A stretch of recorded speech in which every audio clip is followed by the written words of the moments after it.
Bonjour à toutes et à tous. Alors, petite vidéo du 9 août 2020, une journée caniculaire, on va dire, s'il en est. Les corps sont, enfin mon corps est fatigué, épuisé par la chaleur. Du coup, j'essaie de me mettre le plus à l'écoute de lui. J'ai cette chance de pouvoir être en amour en fait, en écoutant ses rythmes. Et ça, je trouve que c'est un luxe que chaque personne devrait pouvoir s'octroyer. C'est-à-dire que quand on est fatigué, aller pouvoir se reposer, ça me paraît indispensable, hyper important. Encore une fois, ça vient remettre en question ce côté des rythmes du corps qui n'est pas respecté par le travail ou par d'autres préoccupations. En tout cas, aujourd'hui, j'ai pris mon temps. J'ai pu aller m'allonger quelques fois et effectivement prendre ce temps, le temps d'écouter aussi ce besoin d'eau, ce besoin de terre parfois. Qu'est-ce que je voulais dire? Oui, j'ai pris conscience que finalement, pas ce matin avec une discussion avec une amie, j'ai pris conscience que parfois on fait subir en fait à notre corps parce qu'on ne s'aime pas suffisamment des choses qui sont assez bouleversantes pour lui. Et il en souffre. Et du coup, il nous rend parfois tristes. Et en fait, il compense aussi par cette, je pense, cette prise de poids qui vient aussi de cette compensation. Une compensation parce que ça ne va pas bien dans notre tête et parce qu'on ne s'aime pas suffisamment et qu'on fait attention au regard de l'autre est-ce que lorsque l'on ne s'aime pas, on est dans tous les excès.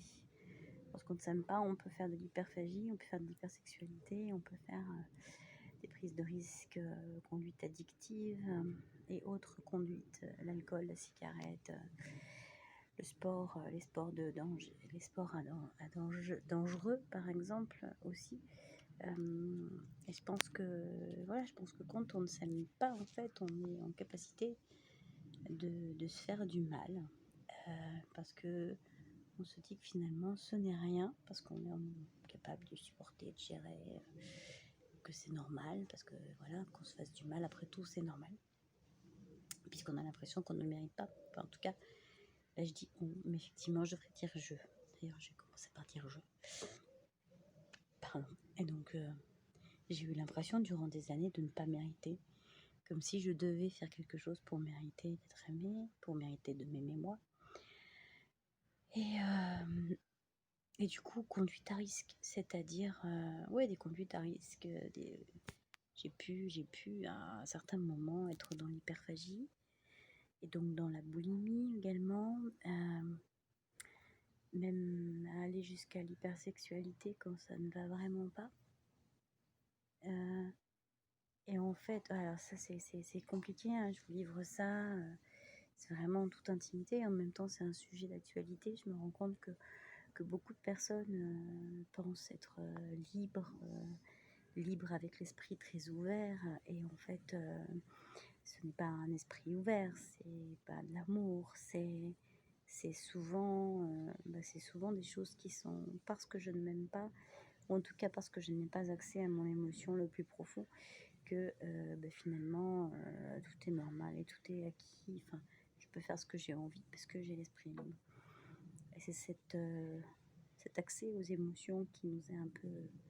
Enfin, moi, je me suis aperçue que mon accès à mes émotions était parfois longtemps, pendant des années, très coupé. Je m'écoutais pas. D'ailleurs, quand les gens me posaient la question « Est-ce que tu vas bien ?», je répondais toujours un « ça va », de convenance, de si, ça va, en fait, au fond, ça va, ça pourrait être pire. Je pourrais habiter à Pompéi et être morte par le volcan, je pourrais mourir de faim à Calcutta, Je pourrais habiter en Afrique et avoir été violée par 25 personnes. Enfin, voilà, j'aurais pu avoir mes amis qui seraient morts devant moi. Enfin, il y a toujours pire. Voilà, il y a toujours pire. Et c'est ce que je me dis depuis des années, il y a toujours pire. Contente-toi de ce que tu as, il y a toujours pire. Mais moi, ta situation n'est pas si terrible que ça. Et en fait, qu'elle soit terrible ou pas, je me coupe de mon émotionnel quand je fais ça. Parce que quand on me pose des questions me demandant est-ce que ça va, que je réponde non, à quoi ça m'engage? Juste à reconnaître que ça va pas très fort. Voilà, ça va pas très fort. Je suis fatiguée, je suis pas bien, je suis malade. Ou pas, ou voilà, il y a quelque chose qui me traverse et que c'est pas hyper confortable. En fait, ça me demande juste de reconnaître ça et d'être à l'écoute de ce que mon corps va me dire. Et ce que mon corps, il me dit, c'est l'émotionnel. Donc avant de l'écouter dans mon corps, est-ce que je peux pas l'écouter dans mon émotion à l'intérieur de moi, en me disant comment je me sens aujourd'hui, comment je me sens à l'instant, puisqu'en fait, chaque instant est changé et différent. C'est-à-dire qu'aujourd'hui, je suis passée par plein d'émotions. Et c'est de reconnaître cette émotion et de dire, ah là, à l'instant, comment je me sens? Mais là, à l'instant, je me sens un peu... Voilà, aujourd'hui, j'ai la chance d'avoir un ami près de sa maison pour quelques jours. Donc, j'ai cette chance-là. Je suis dans la gratitude. Comment je me sens dans la gratitude? Et en même temps, au fond de moi, si j'analyse, je suis aussi très fatiguée. Je sens que j'ai besoin de ressourcement. J'ai besoin de me reposer mon corps physique qui est en lutte en fait contre... alors pas en lutte contre, mais il peine avec la chaleur. Et donc je sens que j'ai besoin de me reposer.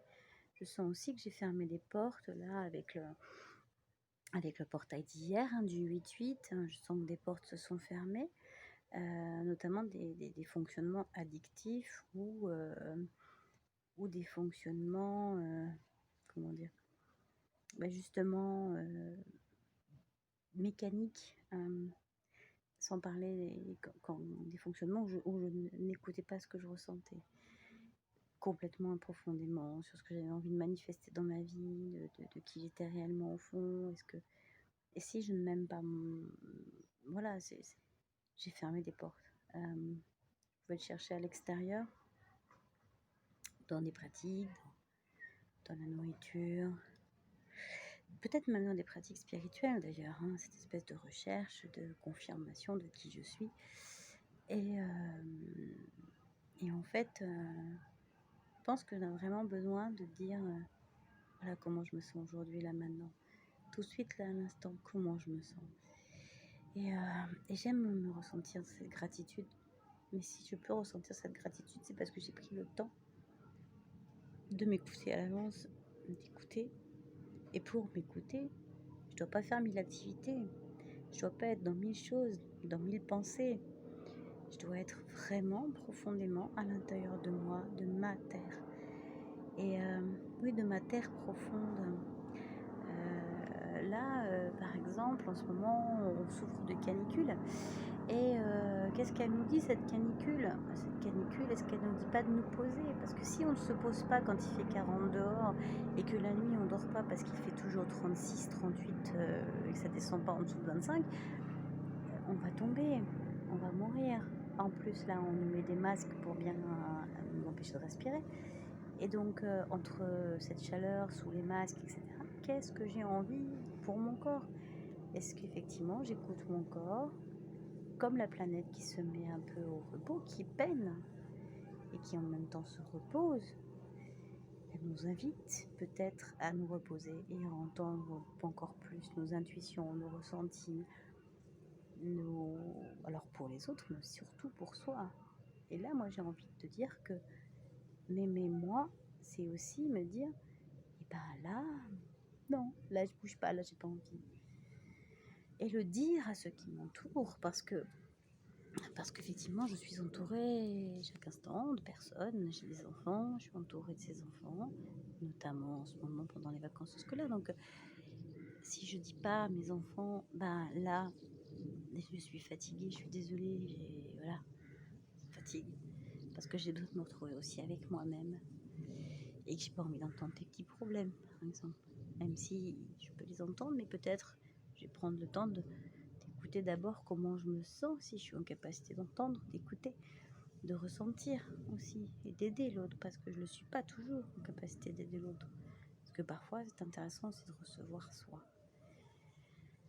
Enfin là, je parle, je me demande tout à fait ce que je dis, parce que alors, il faut savoir que quand je poste la vidéo, je ne sais pas comment je suis, et je l'ai déjà dit hier, je crois, et je ne me réécoute pas en fait, donc je sais absolument pas ce que je suis en train de vous baragouiner. Et en tout cas, ça vient vraiment me parler, et c'était intéressant en tout cas de fermer des portes là, le jour du 8-8, donc il y a, entre hier et aujourd'hui, des choses qui se terminent, qui s'arrêtent. Du coup, je me sens beaucoup plus légère. Alors, pas au niveau du terme de poids, mais je me sens légère à l'intérieur de moi émotionnellement. Et quand j'allège des choses, je suis capable de m'aimer. Et en fait, je suis capable de mettre en gratitude. Et donc de m'aimer encore plus.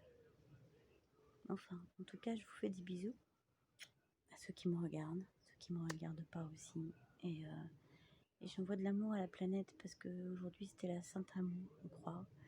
Donc je m'envoie plein d'amour à moi, parce que je fais partie de cette planète, que en fait je suis constituée à 99% de la même chose qu'elle.